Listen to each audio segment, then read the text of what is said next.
Bonsoir, le 7-8 en direct entre 18 et 19h. Nous faisons le point sur l'actualité locale, l'actualité du département. Nous reviendrons sur le bilan du Téléthon, sur la fracture à l'UMP, sur le plan neige également dans le département, sur la colère aussi des entrepreneurs qui voient la contribution financière cette année en forte hausse. Et puis avec Anthony Reich comme chaque lundi, le point sur le sport, le point sur les sports. Bonsoir Anthony. Bonsoir Wilfried. Ce soir au programme, elles sont revenues de l'enfer au paradis. Elles, ce sont les participantes saint-quentinoises au raid de l'Arbre Vert qui vient de se dérouler sur l'île Maurice. Nos invités nous délivreront leurs premières impressions après cette compétition unique. J'ai aussi testé pour vous il y a quelques jours le taekwondo. Je me suis risqué sur le tatami. Ça s'est bien passé. Ça s'est bien passé. Je suis en un seul morceau.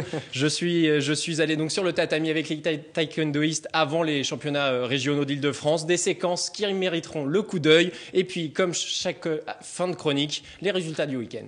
On reviendra sur tout ça, bien sûr, et j'ai hâte de voir ces images d'entraînement du taekwondo, Anthony. Le sport, ce sera en seconde partie de cette édition. Pour le moment, voici les principaux titres en images, les reportages à découvrir en ce 10 décembre. Les premiers flocons de neige sont tombés en fin de semaine dernière. Sans surprise, les services de saleuse étaient déjà mis en place, et ce depuis la mi-novembre. Les leçons de la pagaille de l'hiver 2010 ont été bien tirées. Nous ferons aussi un point sur l'action menée sur l'ensemble de notre secteur avec nos invités, vous le voyez, qui sont déjà sur ce plateau. Ce week-end, 26e édition du Téléthon dans les Yvelines, 199 manifestations programmées. Certaines villes sont toujours très contributrices. C'est le cas de Manille-les-Hameaux, plus de 20 000 € déjà récoltés. À Trappes, pour la première fois, une animation était aussi proposée. Le club de basket de Trappes a signé une victoire ce samedi sur son parquet face à Calais. Une victoire à l'arraché 64-63. L'occasion aussi pour le club de renouveler son partenariat avec deux entreprises, partenaires de longue date. Le budget du club s'élève à 300 000 €, le plus petit budget de National 2. Et ce week-end, concours des archers de Guyancourt, on en parlera aussi lors de la page sport. Un concours qualificatif pour les championnats de France, 260 archers étaient présents. Un mot sur l'élection de Miss France qui s'est déroulée ce week-end puisqu'une étudiante de l'université de Versailles-Saint-Quentin en Yvelines y participait. Joy Lartigue, 21 ans, étudiante en licence de droit. Elle se présentait avec l'écharpe de Miss Orléanais. Malheureusement, elle n'a pas réussi à convaincre le jury ni à séduire les téléspectateurs. Elle n'a pas eu l'occasion de se hisser jusqu'en finale. Des 33 candidates, c'est Miss Bourgogne, si vous avez suivi l'élection, qui s'est imposée. Félicitations tout de même à l'Yvelinoise d'adoption pour sa participation. L'autre rendez-vous télévisuel de ce week-end, c'était bien évidemment le Téléthon. Les promesses de dons sont moins élevées, mais avant de recevoir dans une quinzaine de minutes les organisateurs au niveau départemental, le point sur la mobilisation, les principales lignes à Trappes et à Manille-les-Hameaux avec Johanna Soudry et Guillaume Camps. C'est une première pour le club de basket de Trappes, des paniers au profit du Téléthon. Les enfants ont commencé il y a à peu près 20 minutes et on est en train de compter les paniers. Bon, ils commencent un petit peu à fatiguer, ça se voit. Mais puis ils sont très excités, donc ça se voit aussi, ça pique pas trop. Mais ça va venir, je pense. Et oui, les jeunes de Trappes et des clubs environnants auront tenu 1 heure. Nombre de paniers réalisés, plus de 2000. Grâce à leur investissement, un chèque de 800 € a pu être reversé au Téléthon. Autre commune, autre ambiance, mais toujours pour la même cause. À Manille-les-Hameaux, l'association Objectif Téléthon a sollicité la comédienne Virginie Lemoine. De diverses façons, je participe chaque année au Téléthon, j'ai toujours fait des choses. Une fois je suis venue avec mon chien, une fois faire des reportages à Lyon, j'ai fait toutes sortes de choses. Et donc de donner un tout petit peu de son temps simplement pour soi-même bien reprendre conscience de ça, avant même de rendre hommage à tous les bénévoles qui, eux, très sérieusement et considérablement donnent de leur temps, et rendre hommage aux malades qui sont toujours d'une dignité absolue, c'est quelque chose d'essentiel. Le Téléthon, ça permet d'avoir des nouveaux médicaments et bien que la science avance plus facilement. Christophe Maudu est atteint de sclérose en plaques. Sa mère s'investit depuis de nombreuses années dans l'association manicoise pour le Téléthon qui compte actuellement 25 bénévoles. On commence à travailler en avril. On a des collecteurs, on a des personnes qui s'occupent plus de l'administratif, on a des gens qui s'occupent de la décoration, on a des gens qui s'occupent de la technique, de l'organisation, de la mise en place dans le gymnase. Chacun a un rôle bien défini en fait. Avec Objectif Téléthon, d'autres associations participent à l'événement. Au programme, spectacles de danse, démonstrations de sport et activités en tout genre. Ils ont un peu fait toutes les animations. Qu'est-ce que tu as préféré ? Tir à l'arc. Et toi, qu'est-ce que tu as préféré ? Ça. T'as gagné quelque chose ? Oui. T'as gagné quoi ? Ça. Je trouve qu'il y a moins de monde que l'année dernière. Oui, peut-être la crise. On espère faire mieux que l'année dernière. Mais voilà, on ne sait pas. Vous avez fait combien l'année dernière, qu'on ait une petite idée? On a fait un peu plus de 300 €. Aujourd'hui, les bénévoles de Magny peuvent être fiers. Ils ont récolté 20 452 €, presque autant qu'en 2011. Mais il s'agit pour l'instant d'un chiffre provisoire. Tous espèrent atteindre et même dépasser la somme de l'an dernier.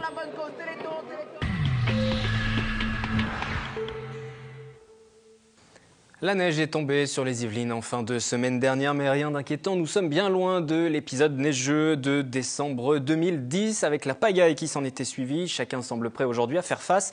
C'est ce que nous allons voir avec nos deux invités. Muriel Batti, bonsoir. Vous êtes directrice des infrastructures de l'agglomération de Saint-Quentin en Yvelines, et Claude Pignon, bonsoir à vous. Directeur des services techniques à Montigny. Le Bretonneux, tout d'abord, comment se sont passés les derniers jours avec le retour de la neige? Vous avez été mobilisé en fin de semaine dernière? Vous étiez sur le terrain? Tout à fait, oui. Comment ça s'est mis en place? Fortement, puisque tout était bien prévu. On a analysé la météo, fait des patrouilles sur le terrain, vérifié nos décisions, qu'elles soient les meilleures. Nous sommes coordonnés. Voilà, et surtout coordonnés avec les différentes communes de l'agglomération. Voilà, parce qu'effectivement, on vous a fait venir sur le plateau tous les deux ce soir pour voir un peu plus clair aussi sur les missions de chacun, parce qu'il y a le plan neige dans les communes, il y a celui de l'agglomération de Saint-Quentin en Yvelines, par exemple. C'est une des agglomérations du département. Et puis il y a aussi le plan neige au niveau départemental mené par le Conseil général. On va commencer par l'agglomération. Quelles sont, proprement parlé, vos missions, vos compétences lorsque survient un épisode neigeux? Alors, on gère en fait 200 km de voies qui sont de gestion communautaire. Ce sont les voies primaires, les voies principales en fait de l'agglomération et que les voies secondaires. Donc, que nous entretenons, et donc les cheminements piétons qui sont aux abords quand il n'y a pas de riverains indirects, et puis également les 3 gares de l'agglomération. Et donc ça, c'est le plan sur les 7 communes qui concernent Saint-Quentin. Tout à fait, ça concerne les 7 communes, 200 km sur 7 communes. Et en ce qui concerne Montigny-le-Bretonneux, alors donc la CA, entretien pour nous, gère 20 km de voirie et nous 50 km de voirie ville. Vous intervenez sur les trottoirs aussi, par exemple? Oui, les trottoirs, en sachant que ce sont les riverains qui doivent dégager leurs trottoirs. Voilà, parce que ça aussi c'est important, les gens l'oublient parfois. Tout à fait, les gens ont aussi une responsabilité en cas de neige. Ils ont tendance à tout remettre sur la commune. Non, c'est également eux d'entretenir leurs trottoirs. Et il y a donc cette coordination entre vos services, ceux de l'agglomération, et puis il y a aussi le Conseil général des Yvelines. Le plan neige est en vigueur jusqu'au 17 mars. Un petit rappel avec ce reportage que nous avons réalisé la semaine dernière et qui reprécise les grandes lignes de ce plan. Chacun se souvient des épisodes neigeux de l'hiver 2010 et des automobilistes bloqués en fin d'après-midi. La leçon a été retenue et depuis 2 ans, les services plus que mobilisés pendant ces mois d'hiver. Un plan vigilance a été mis en place dans le département depuis quelques jours. Les équipes de techniciens et cadres sont mobilisées en astreinte 7 jours sur 7 et 24 heures sur 24. Cette année, comme l'an passé, les équipes du département vont s'appuyer sur la participation de 15 agriculteurs afin d'être le plus réactif possible en zone rurale comme urbaine. Pendant l'hiver dernier, le département a connu de forts épisodes neigeux. Les équipes de la direction des routes et des transports sont intervenues 104 fois et 1900 tonnes de sel ont été utilisées. Dès les premiers flocons de neige, les usagers pourront consulter les dernières alertes de circulation ou de déneigement sur le site internet du Conseil général. Vous pouvez aussi vous abonner avec votre smartphone. Voilà pour le plan neige en ce qui concerne le département des Yvelines. Comment vous travaillez avec le département, justement? Par exemple, l'agglomération se coordonne aussi? Tout à fait. Nous sommes en relation directe avec les agents du département, auxquels nous avons noué de très bonnes relations. Nous avons déjà partagé un certain nombre de sections de voies à déneiger pour qu'on soit plus réactif. C'est-à-dire que des voies qui pourraient être à l'agglo sont déneigées ponctuellement par le Conseil général et inversement, ce qui évite des demi-tours ou des tours, je dirais une perte de temps pour les saleuses. Et puis également, nous avons systématiquement en fait les relevés météo, enfin leurs relevés de sortie ou non. Nous également, nous leur faisons part si nous sortons ou non. Comme ça, on se coordonne au mieux par rapport à notre analyse météo. Et aujourd'hui, est-ce que tout ça est véritablement efficace? Je repense toujours à 2010 et je pense que je ne suis pas le seul pour ceux qui sont restés bloqués. Aujourd'hui, une telle situation, une telle pagaille comme il y a 2 ans, ce n'est pas envisageable. Ce n'est pas possible. Je pense qu'on a optimisé notre coordination, aussi bien avec les villes qu'avec le département et la DRIF, puisqu'il y a des voies également qui appartiennent à l'État. Donc là-dessus, nous nous sommes bien coordonnés. Nous avons avec les communes une audioconférence systématique et qui peut être récurrente dans la journée et dans la nuit pour prendre des décisions et les bonnes en préventif, parce qu'il faut travailler essentiellement en préventif quand il y a des gros événements. Et puis après, voilà. Et ensuite, on a bien vu que le plus important, c'était les patrouilles de terrain, aussi bien, je dirais, de la part de la commune, des communes et puis de l'agglomération. Nous avons une astreinte hivernale qui travaille en collaboration avec les astreintes des services des communes, justement pour se mobiliser ensemble, pour voir ensemble les problématiques terrain et être le plus réactif possible et éventuellement modifier nos circuits de salage en conséquence. C'est très souple au quotidien, vous adaptez chaque jour? Tout à fait, oui, prise de météo, échange. Mais enfin, pour revenir sur le phénomène de l'année dernière, je veux dire, c'était quand même un phénomène exceptionnel qui est arrivé, il y a 2 ans, oui, qui est arrivé, je veux dire, en plus, je crois que c'était un vendredi, après-midi. Là, on avait beau être réactif, c'est tombé trop d'un coup, je veux dire, là, enfin. De toute façon, il y a des situations où on ne peut pas il y a réagir des situations exceptionnelles, on a beau tout prévoir, planifier, coordonner, il y aura toujours le phénomène. Et pour intervenir, justement, il y a eu certains gymnases qui avaient été réquisitionnés, par exemple. Qui intervient dans ce domaine-là? C'est les communes, les agglomérations qui travaillent? C'est plutôt les communes. Ce sont les communes, oui. Alors, l'hébergement, quel plan existe? Quel plan a été mis en place, justement, sur Montigny-le-Bretonneau? Il y a toute une procédure. Je veux dire, nous, c'est le gymnase Pierre de Coubertin qui est décrit comme un lieu d'hébergement. Et ça fait des années que c'est comme ça. Alors ça concerne aussi tous les particuliers qui utilisent la route pour rentrer chez eux. Il y a les entreprises aussi. Vous travaillez avec les entreprises, vous les contactez éventuellement pour avoir des départs échelonnés de salariés, si c'est possible? Tout à fait. Tout le monde n'est pas sur les routes au même moment? Tout à fait. La grande leçon du problème d'il y a 2 ans, c'est les entreprises qui avaient lâché leur personnel sur les routes sans prévoir qu'ils seraient tous bloqués. Là, on va essayer justement d'anticiper. Nous avons leurs coordonnées, nous les avons saisies. Ils ont un plan avec le centre d'hébergement qui sera bien décrit, gymnase Pierre de Coubertin, si les gens venaient être pris dans la neige. On se souvient qu'au côté du Technocentre Renault, les salariés étaient restés bloqués toute la nuit là-bas. Là, il y a également eu une nouvelle méthode qui a été mise en place, un nouveau système. Aujourd'hui, on peut alerter donc l'ensemble des entreprises via des SMS, puisqu'il faut également faire redescendre l'alerte préfectorale, qui n'était pas forcément redescendue auprès de tout le monde. Et on a ce moyen, cet outil qui peut être rapide et plus efficace, justement, pour informer les entreprises. Aujourd'hui, combien de personnes sont mobilisées pour l'agglomération déjà? Ça correspond avec le prestataire extérieur, une 30aine de personnes quand même. Et en ce qui concerne Montigny-le-Bretonneux, 50. Plus les prestataires extérieurs. Donc au total, on a 80 personnes en ce qui concerne Montigny et puis l'agglomération qui interviennent, plus toutes celles qui travaillent aussi dans les autres communes de Saint-Quentin, en Yvelines. Ce soir, on fait un focus sur l'action, notamment à Montigny-le-Bretonneux. Nous sommes allés vous voir sur le terrain. Reportage Catherine Zulato, Patrick Jacques de Dixmed. Vendredi matin, premier flocon de neige dans le département et première mise en action pour le dispositif Viabilité hivernale, actif depuis la mi-novembre et jusqu'au 15 mars. Pour l'agglomération saint-quentinoise, tout se pilote. Voilà pour ce reportage que vous avez déjà pu découvrir. On va juste se caler sur le bon magnéto et on va pouvoir se rendre à Montigny-le-Bretonneux, voir comment vous travaillez sur le terrain. Vendredi matin, premier flocon de neige dans le département et première mise en action pour le dispositif Viabilité hivernale, actif depuis la mi-novembre et jusqu'au 15 mars. Pour l'agglomération saint-quentinoise, tout se pilote depuis cet entrepôt à Trappes. C'est là qu'est stocké le sel pour l'hiver, 1200 tonnes.